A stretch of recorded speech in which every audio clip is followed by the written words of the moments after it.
Napakabagal ng pag-usad ng lipunang ito. Kailangan ng malaking pagbabago. Senyor Simon, matanong nga kita, ano sa tingin mo ang kalagayan ng ating bansa ngayon? Kailangan ito ng matinding pagbabago doon ng studio. Hindi sapat ang maliliit na reforma. Hindi ko gusto ang presensya ni Simon dito. Masyadong mapanganib ang kanyang impluensya. Tama ka. Ngunit kailangan natin siyang bantayan ng hindi halata. Basilio, anong balak mo pagkatas ng ating pag-aaral? Balak kong magsilbi sa bayan. Marami tayong babaguhin sa dati.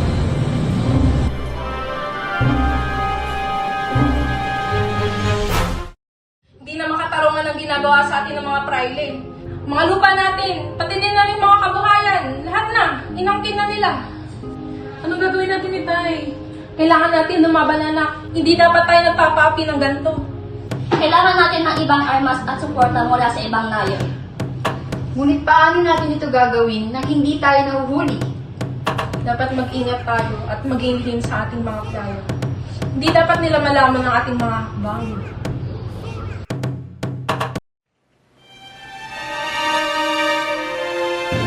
Alam niyo ba ang alamat ng malapad na bato? Sinasabing kitahan ng mga espiritu at mga engkanto. Mga kwentong bayan na walang basihan. Ngunit ang mga alamat ito ay bahagi na ng ating kultura. Nagpapakita ito ng ating paniniwala at takot. May alamat rin tungkol kay Doña Jeronima. Sinasabing siya isang babaeng matagal nang naghihintay sa minamahal niyang praile. At ano naman ang nangyari sa kanya?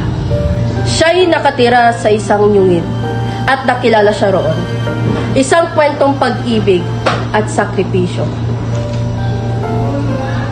Lahat ng alamat ay may aral. Ngunit hindi sapat ang pag-alala sa mga alamat. Kailangan nating gumawa ng sariling kasaysayan. At paano naman natin gagawin iyon, Simon?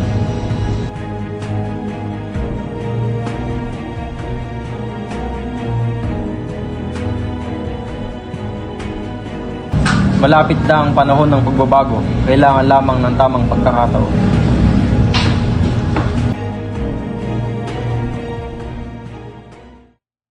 Kailan natin ito malalasan muli mga kaibigan? Ang saya ng ating pagsasama sa kabila ng ating mga paghihirap. Opo, Itay. Sana'y ganito palagi. Hindi man palaging may kainan, basta't sama-sama tayo, sapat na iyon. Kabesang Tales, alam ko na ang iyong balak. Ingat ka lamang at huwag sana tayong mapahamak. Pero Pai, kailangan natin ipagtanggol ang ating karapatan. Hindi tayo maaaring magpatuloy ng ganito. Tama ang sinabi mo, Kabesang Tales. Tayo'y dapat magsama-sama upang labanan ang mga mapagsamantala. Mga kaibigan, sa araw ng bukas, magsisimula tayo sa laban sa mga praile at mga nagmaamay-ari ng mundo. Mag-iingat ka. Huwag kayong mag-alala mga anak. Ang ating laban ay para sa ating kinabukasan at sa mga Pilipino. Salamat sa pagdating mga kaibigan. Sana'y masiyahan kayo sa ating pagtitipon ngayong gabi. Salamat sa imbitasyon, Kapitan Tiago. Ito'y isang karangalan. Ito ang isa sa mga bagay na namiss ko sa Maynila. Ang mga masayang pagtitipon sa mga bahay Kastila. Naririnig niyo ba ang mga balita patungkol sa pag-aalsa ng mga magsasaka sa iba't ibang probinsya? Oo, at tila hindi magiging maganda ang bunga nito sa ating lipunan. Ang ganitong pag-aalsa hindi makakabuti sa ating bayan. Kailangan natin maghanap ng ibang paraan upang mapanatili ang kapayapaan. Mga kaibigan, sa ganitong pagkakataon, kailangan nating manatiling mapayapa at magkaisa. Ang pag-aalsa ay hindi tamang solusyon sa mga suliranin ng ating lipunan. Tama ka, Padre Irene. Ang ating problema ay dapat masolusyonan sa pamamagitan ng maayos na usapan at pagtutulungan.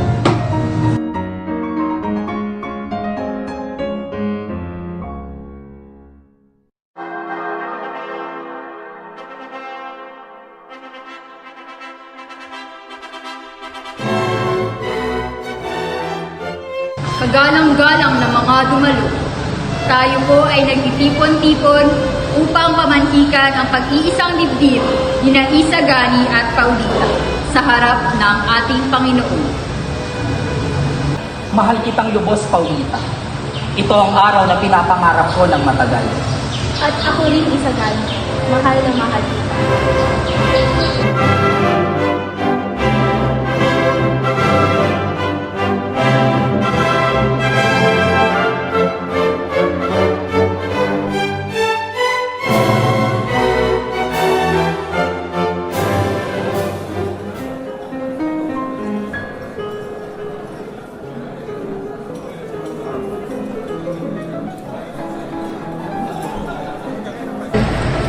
Maraming salamat sa inyong pagdating sa aming kasal.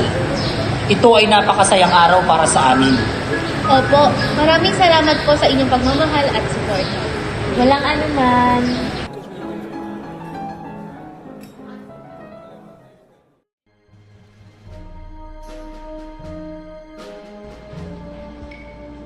Senyor, kumusta po kayo? Mabuti, Basilio. Salamat sa iyong pagdalaw. Kumusta ka? Mabuti rin po ako. Ngunit may narinig ako balita tungkol sa magsasaka. Magkakaroon sila ng pag-aalsa. Anong iyong masasabi tungkol dito sa inyo? Ang mga magsasakang ito ay simula pa lamang ng isang mas malaking himagsikan. Kailangan nila ng suporta at gabay. Senyor Simon, hindi ko inaasahan na makita kayo ito. Meron po ba kayong kailangan? Oo, Isa Gani. Oo, manhin. Uupo ka muna. Kailangan ko ng iyong tulong. Nais kong magkaroon ng isang pagtitipon kasama ang mga kabataan upang ihanda sila sa darating na laban. Senyor, hindi ko alam kung... Isa Gani, kailangan natin ng pagbabago. Kailangan natin kumilos para sa ating bayan.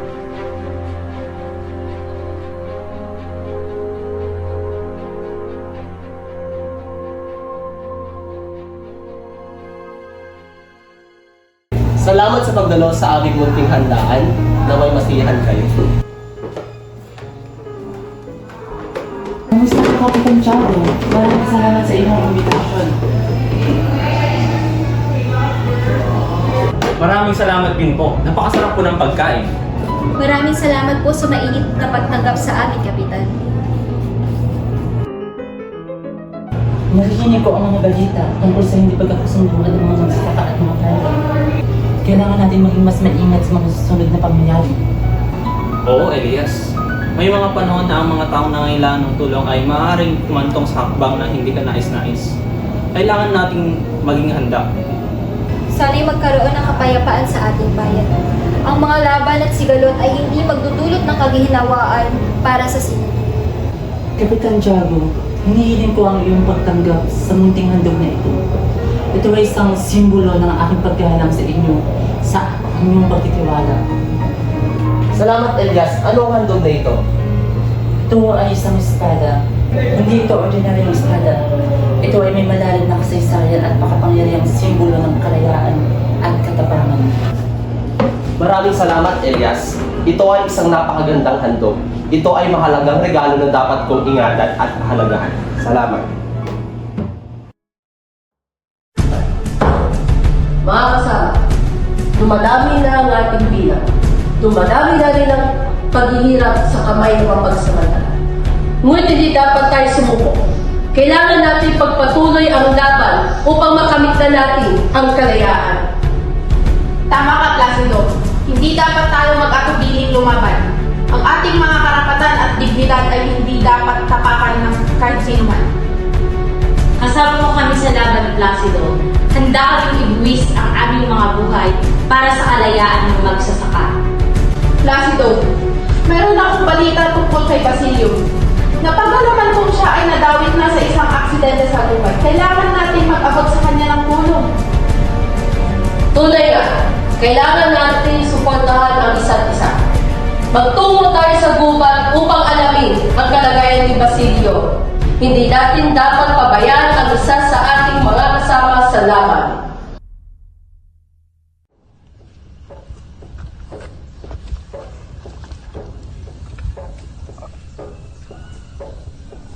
Basilio, ano ang nangyayari sa iyo? Napansin ko na parang ikaw ay sugatan. Oo, Elias. Ako'y nasugatan dahil sa isang aksidente. At di ko alam kung paano ako makakauwi. Huwag kang mag-aalala. Ako'y nandito upang gabayan ka at alagaan hanggang sa makarating tayo sa ligtas na lugar. Basilio, nararamdaman kong kailangan mo ng pumunta sa isang ligtas na lugar. Handa na akong iwanan ka at ipagpatuloy ang aking paglalakbay. Maraming salamat, Elias. Tunay ngang napakabuti ko't mapagmahal. Naway gabayan ka rin sa iyong paglalakbay.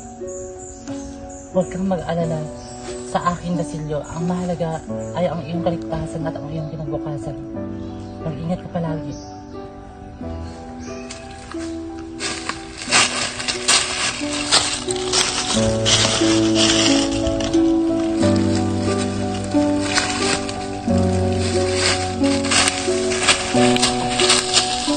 Mga kasama, hindi na dapat tayo magtiis sa mga api ng mga praile at mga amo. Dapat tayo kumilos at ipagtanggol ang ating mga karapatan. Tama ka, Kabesang Tales. Hindi natin dapat hayaan na patuloy tayong apihin at pagsamantalahan. Kasama mo kami sa laban, Kabesang Tales. Handa kaming ipaglaban ang karapatan ng manggagawa. Viva Pilipinas! Viva! Mga rebelde! Sumuko na kayo mga rebelde!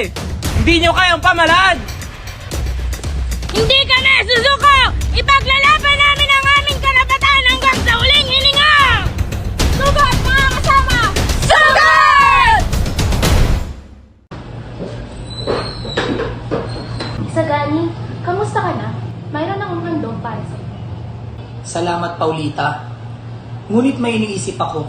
Dumarami ang laban sa lipunan at kailangan kong magpasya. Ano bang iniisip mo, Isagani? Hindi mo ba alam na ang iyong kaligayahan ay nasa akin? Oo, Paulita. Ngunit may kailangan akong gampanan bilang isang Pilipino. Kailangan kong itaguyod ang aking mga prinsipyo at ipaglaban ang karapatan ng aking bayan.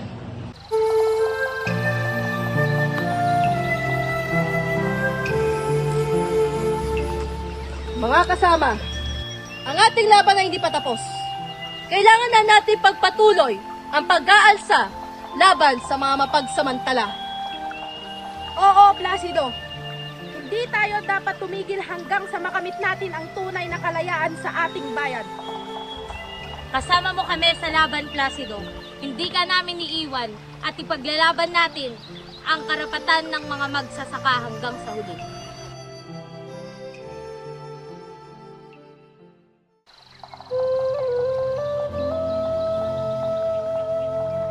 Ang mga pangapi at kawalang katarungan sa ating lipunan ay hindi dapat patuloy na palampasin.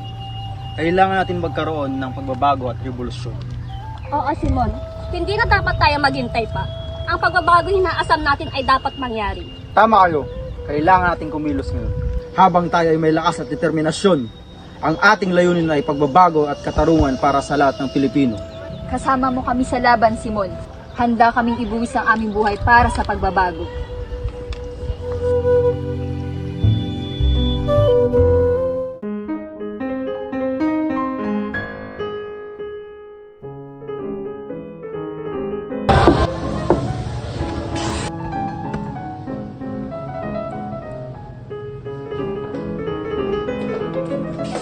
Oh, tuloy-tuloy. Pasok kayo sa aking napakaganda bahay. Tara, pasok, pasok. Ito, maganda galit China.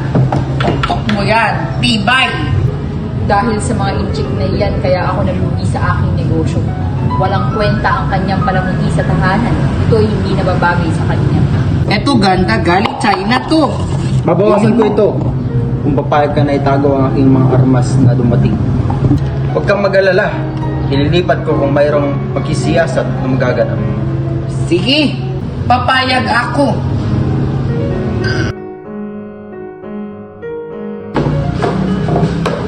Nabalitaan niyo ba ang unang nagsasalita ni Mr. Leeds?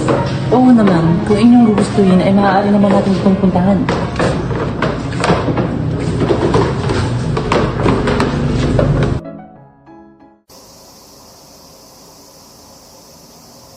Ang ganda naman ng mga babae dito. Kailan kayo ako magiging kura sa Quiapo na ito?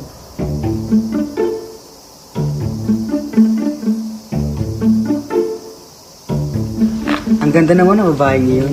Sobrang ganda talaga.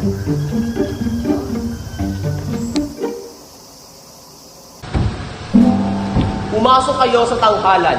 Makikita nyo rito ang ulong nagsasalita ng kawang katotohanan.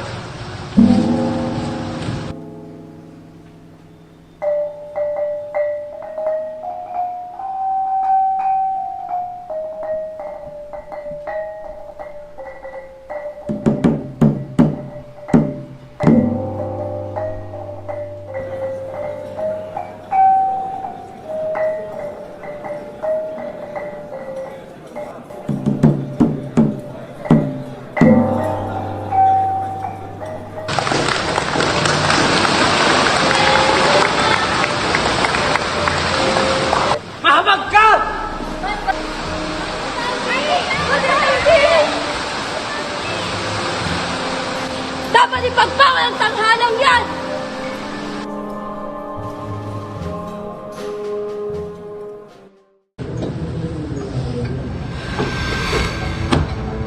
Nakakaasar na talaga! Hindi na ako babalik doon! Sinusumpa ko na ang pag-aaral! Eh kung ihulog ko kaya ang mga ito sa ilog, panira talaga ng araw, oh! Anak, bakit nandito ka na? Di ba't may klase ka pa? Ayoko na pumasok doon! Pinahiya ako sa buong klase! Pero anak, nangako ako sa iyong ama na pagtatapusin kita ng abogasya. Ano na lamang ang sasabihin ko sa kanya kapag kami nagkita? Nay, labas muna ako saglit.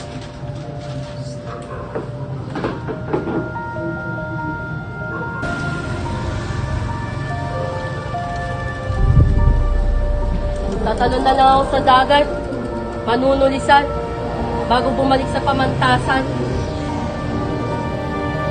Ginoong Simon, Bakit? maaari mo ba akong tulungan makarating sa Hong Kong? Halika't samahan mo muna ako sa Calieris. Ang mga pulbura, Nasa mga sahod. ang mga bomba, Nakahanda na ang lahat. mabuti, lumakad kayo ngayong ding gabi at may pag-usap sa tingin. Sabihin niyo ang kabesa at sasagot siya ng talis. Bakit po? Meron po bang mangyayari? Oo, nangyayari sa loob ng linggong papasok. So bakit hindi pa handa ang distrito? Akala ko hinihintay ng nagparas na. Hindi na natin sila kakailanganin. Kapag pinagpaliban pa ay marahil patay na si Maria Clara. Sandali na lamang at magkikita na tayo. Himagsikan ng naglayo sa iyo at sa akin. Himagsikan din ang maglalapit sa atin. Nasa akin lang tagumpay, hindi na ako maaaring umurong.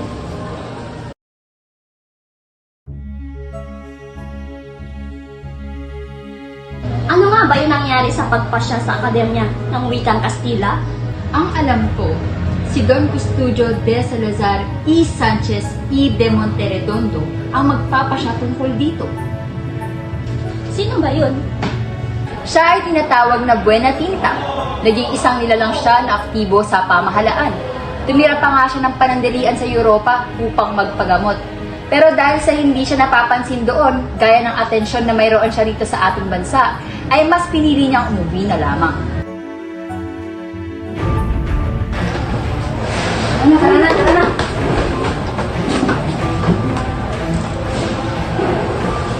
Ang mga Indio talaga! Wala na ang ginawang maayos at kahanga-hanga. Wala rin ang king talino. Ang mga Indio na dapat ipagmalaki. Dahil pag ganon, siguradong masasawi rin sila.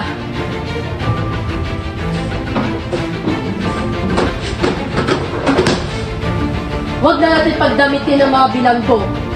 At sa halip, magbahag na lang sila para makatipid. Tama nga ho, napakagaling ng inyong panukala. Anong gagawin ko? Nauubos na ang aking oras sa pagpapasya. Kailangan ko na ito mapagdesisyonan. Ha! Napakagaling ko talaga! Ang aking pagpapasya ay natapos na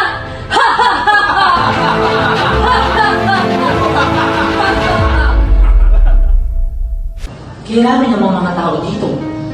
Binayaran ako ng mahal sa princess. Mainam na ang pagkakadikit-dikit dito. Kiko, kung anong nabut piso ang ibibigay ko sa iyo, magkano naman kaya sa mga praile? Ano sa mga praile? Alam mo, ang mga praile ang may kagagawa ng ganitong pagdagsa ng mga tao. Ang kalahati ng nagsipasok ay nanonood, at ang kalahati ay pinagbabawal ng mga praile. Kaibigan, sa palagay mo kaya ay dahil sa pagtuligsa ni Padre Salvi ay maaari akong mawala ng hanap buhay? Marahil, Kiko, marahil lumirap na ang pagharap ng mga salapi.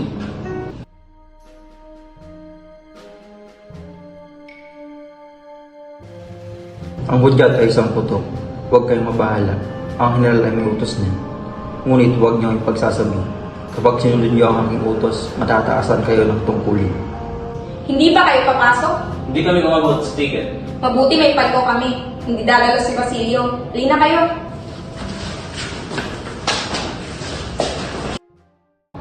Ano ang mapapala ko sa mga pagmamasid sa mga ito? Si Basilio ay hindi dumalo sa pagtatanghal dahil abala sa pag-aaral at pag-aalaga kay Kapitan Tiago at katutubos pa lamang niya kay Huli.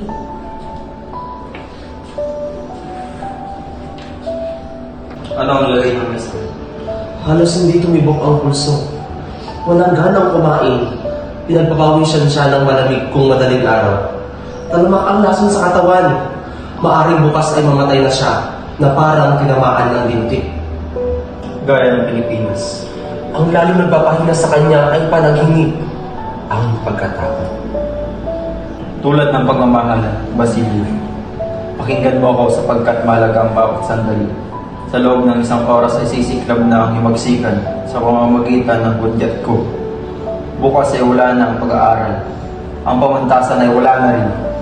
Wala kundi dugot patay. Nakahanda na kami at tiyak ang tagumpay. Kapag kami nagwagi, lahat ng hindi tumulong sa amin ay pagpapalagay namin kalaban. Basilio, naparito ako upang ihandog ang iyong kamatayan o isang kinabukasan. Ginoong Simon! Nasa aking kamay na ang kalooban ng pamahalaan. Pagpasya ka, Basilio. Kasama ko si Kabesang Tales, nasa ibaba siya at naghihintay.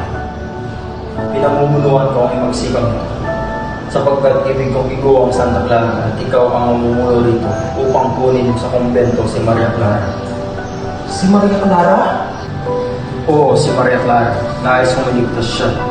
Nabuhay ako upang iligtas siya at tanging magsikan lang ang makapagbubukas sa pintuan ng mga kumbento. Ngunit, huli na kayo!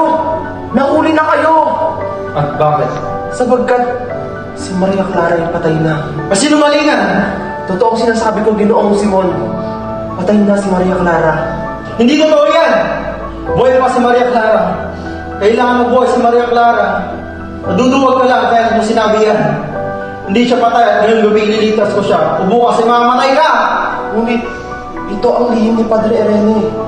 Ang tungkol sa nangyari kay Maria Clara. Namatay! Namatay nang hindi ko man lang nakita. Namatay nang hindi nalalamang nabuhay ako para sa kanya.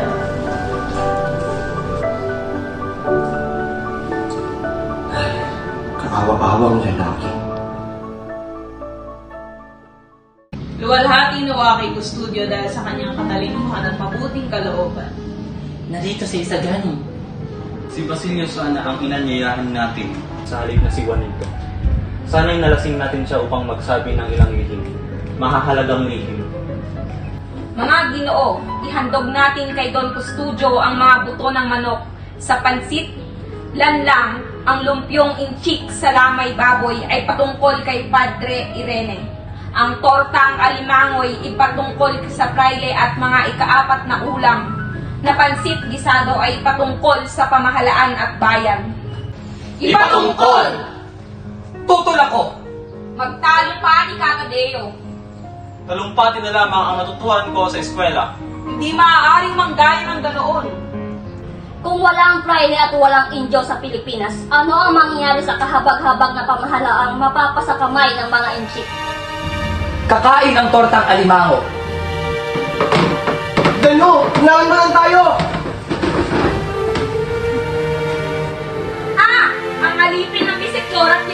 itsura ng Panginoon ng General. Mawalang galang lamang po, ngunit anong tungkol sa paghihimagsik?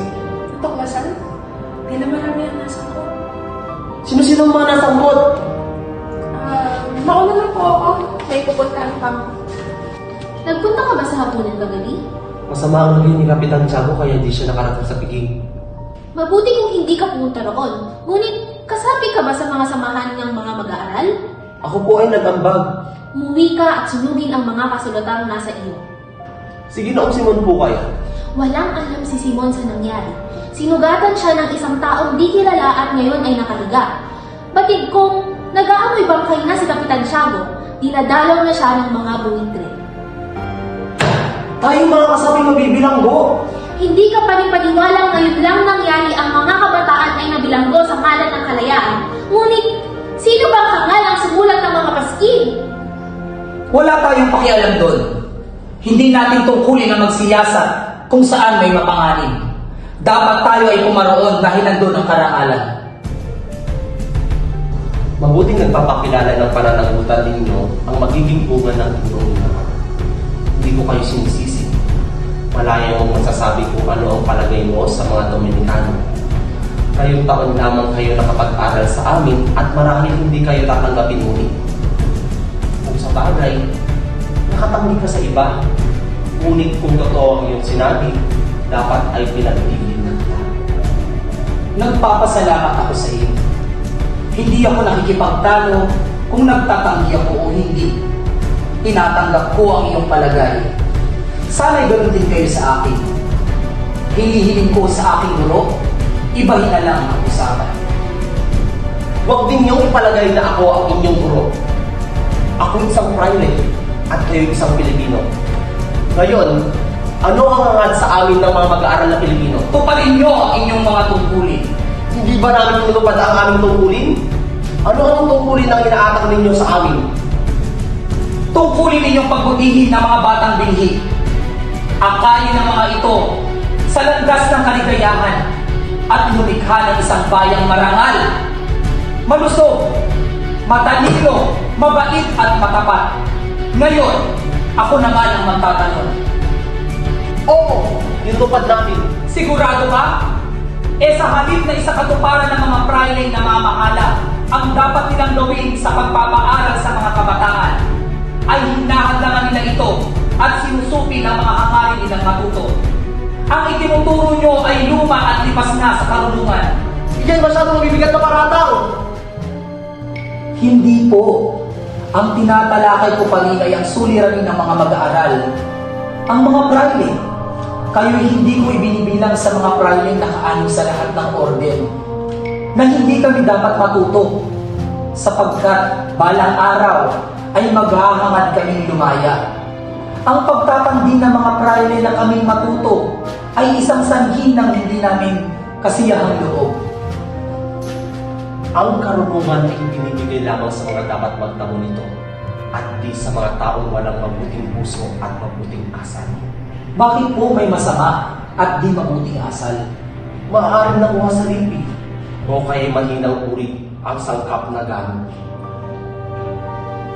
Kung gayo'y hangad ng pamahalaan ng aming ikasasama, Hindi ang kasiraang binanggit ng binatay dapat ay iparatang sa mga praile o sa pamahalaan. kung gayo'y bakit hindi unahin isaayos ang sarili? Hindi ako ang pamahalaan, kaya di ko masasagot ang ganyang mga kilos. Ano ang ibig sabihin ng mga mag-aaral na gawin namin para sa kanila? Bagamat tila walang kahihilat na ng pag-uusap natin, may kabutihan pa rin tayong nakulang. Sasabihin ko sa aking kapatid ang siyang tinuran. Ang pinangangamba ko lang ay baka hindi maniwala ang aking mga kaibigan na isang katulad ninyo. O siya, mauna na po, Padre.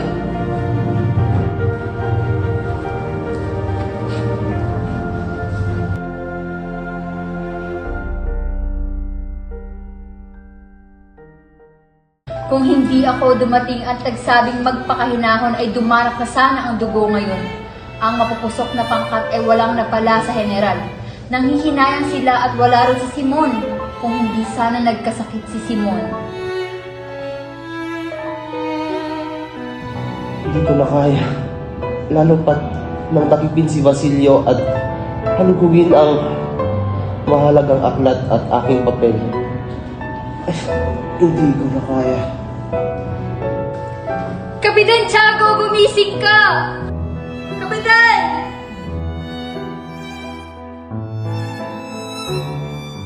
Nagsimula ng himagsikan, ang daming napipinsala at nasasaktan. Pati sa Ermita, nagsisimula na ang himagsikan. Nagkaroon din ng putukan sa dulong bayan. Nahuli na sa Taguig. Aba, binaril siya. Huwag kayo magsalita ng malakas, baka isipin tayo ay kasabwat. Kaya sinunod ko ang aklat at pinahiram niya sa akin. Mabilanggo raw si Isagani. Eh kasi, loko-loko yang si Isagani. Hindi naman sana mahuhuli kung hindi nagpresenta. Mabuti nga sa kanya. Ngunit paano si Paulita? Hindi siya mawawalan ng kasintahan. Marahil ay iiyak lang sandali at hindi magtatagal ay magpapakasalad din siya sa isang Kastila. Kagagawa ni Padre Salvi lahat ng kaguluhan. Ngunit sa palagay ko ay kagagawa ng inchik na si Quiroga. Hindi ko makausap ang mga bilag ko. Maganda na lamang tayo sa pwede mangyari. Sinasabi ko na sa kanya, ganyan ang kasasapitan niya kapag pumasok sa simbahan at nakitang marumi ang agwa bendita. Mabuti nga sa kanya, parusa iyan ng Diyos. Di na ba nangahawa ng sakit ang agwa bendita? Mabuti na lamang at napaalis ko na rito si Julie. Ayokong makaaway ako ng mga praile kaya pinilit ko siyang humanap ng perang pambayad sa akin. Sa pilitang pambayad utang sa akin.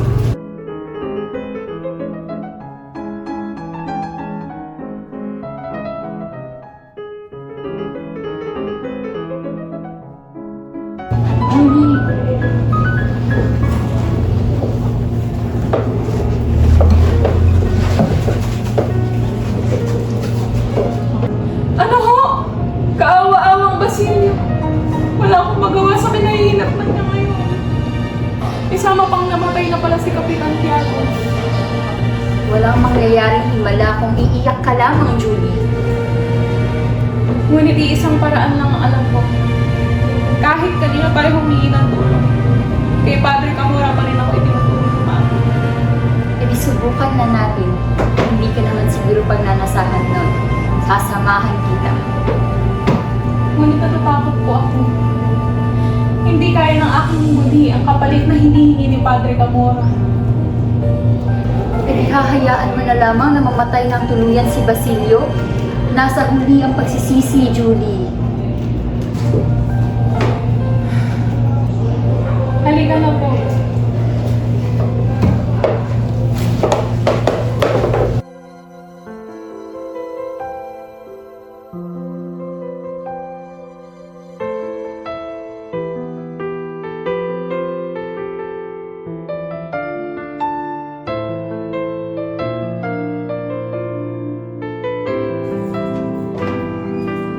Julie?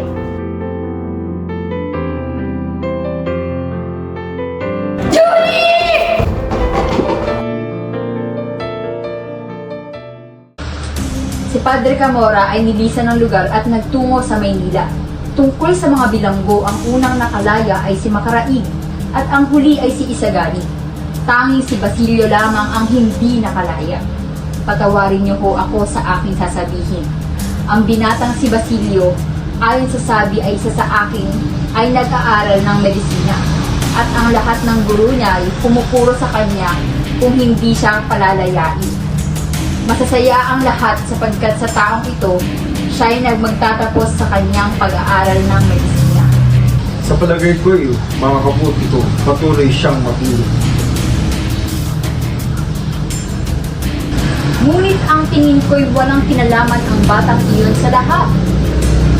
Ngunit, nahulihan siya ng mga aklat. Sabing tunay kung parurusahan siya. Madalas na kailanganin, ipailalim ang ikabubuti ng isa sa ikabubuti ng marami. Higit pa riyan, ang ginagawa ko sapagkat napanatili ko ang nanganganib sa batas ng kapangyarihan. Dahil sa ginagawa ko ay saayos ang mga samahan ng ating mga pinuno at iba pa. Ngunit hindi niyo po ba kinakatakutan ang mapagbintangan? Wala akong dapat ikatakot sapagkat may kapangyarihan akong pumatol ay sa sariling kapasyaan. Hindi ako maaaring sakdal ng isang alila sa kulungan. Ngunit paano ang bayan? Anong mayroon sa akin ng bayan? Utang ko ba sa kanya ang aking katungkulan? Siya ba ang humihirang sa akin? Hindi nga kayo hinirang ng bayang Pilipinas. Kaya dapat ninyong pagpapakitaan ng mabuti ang mga Pilipino. Sapagkat nang pumarito kayo, itinangako nyo ang makatarungang pamamahala. Hindi ko pinipilit na makihati ang sino man sa aking pananagutan. Hindi nga po. Ang inyong kamahalan ay hindi namimilit sa kanilang pananagutan. Matagal na panahon na rin aking pagsasawalang kibo. Ayaw kong mahimlay ang Pilipinas. Ayaw ko rin dungisan ang aking kamay sa hindi makataong pagsasamantala sa kanila. Nangakuan nila ang mga pulong ito ng pag-aampot na katarungan. At ngayon pinaglalaruan nila ang ating buhay at kalayaan ng kanyang mamamayan. Pinangakuan sila ng liwanag, ngunit binubulag natin sila sapagkat natatakot tayo makita nila ang ating karaswaan. Kung ang mga bagay-bagay ay di mabuti, maghihimagsik sila balang araw. Kapag ganon, papanig sa kanila ang mga mararangal na tao. Sa akin inihabilin ni Kapitan Tiago ang paghahati-hati ng kanyang ari-arian. Sa Santa Clara, sa Papa, sa Arsobispo, sa mga korporasyon ng mga praile, at ang 20 piso ay iniwan niya sa matrikula ng mahihirap na mag-aaral. Ipinawalang bisa niya ang 25 piso para kay Basilio dahil sa masamang asal nito. Handa akong ialay sa kanya ang lumang damit ng Siskano. Mahalaga sa akin yun. Ngunit, alang-alang sa aking kaibigan na hindi ko man lang nasilip hanggang sa maghingalo, ay handa akong ibigay. Prank na lamang ang ipasuot dahil nakaprank ito nang magpakita ang kaluluwa. Lumang damit ang papasuot sa kanya dahil hindi naman tumitingin sa damit ang Diyos. Parang nais ko din sumakablang buhay. Ito ay tunay na libing, hindi ito kaalaman paano mamatay. Kailangan kong malaman ang totoo tungkol sa aking ina at sa aking kapatid.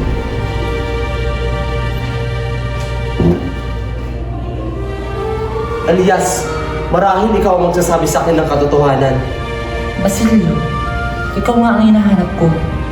Mayroon ako mga kwento na dapat mong malaman. Ang iyong ina, si Sisa ay dumanas ng maraming hirap. Siya ay inabandona ng lipunan at nilisan ng kanyang asawa. Kaya't kailanman na hindi ko sila nakita? Oo, ngunit hindi mo alam na ang iyong kapatid ay nasa iyong harapan. Ako, si Elias, ang iyong kapatid. Ano? Kayo ang aking kapatid? Paano nangyari ito? Samantala, sa ibang sulok ng bayan, patuloy ang mga pangyayari. Si Simon ay nagpapatuloy sa kanyang mga plano habang si Padre Salvi naman ay may kanyang mga lihim na ginagawang gawain. Kailangan nating paigtingin ang ating mga hakbang. Ang pagbabago ay hindi magaganap ng isa. Mag-ingat kayo. Hindi natin alam ang mangyayari kung nabisto tayo. Hindi ito ang dapat na mangyari. Hindi ko ito matatanggap. Simon, kailangan mo ng tulong, huwag kang bibitiw. Wala nang pag-asa. Wala nang magagawa. Ang lahat ay tapos na para sa akin. Ang trahedya ay bumagsak. Si Simon ay pumanaw. Ang kanyang mga plano ay nabigo. At ang kanyang tunay na pagkatao bilang si Crisostomo Ibarra ay nabunyag. Hindi ito ang wakas. Ang laban para sa katarungan ay patuloy.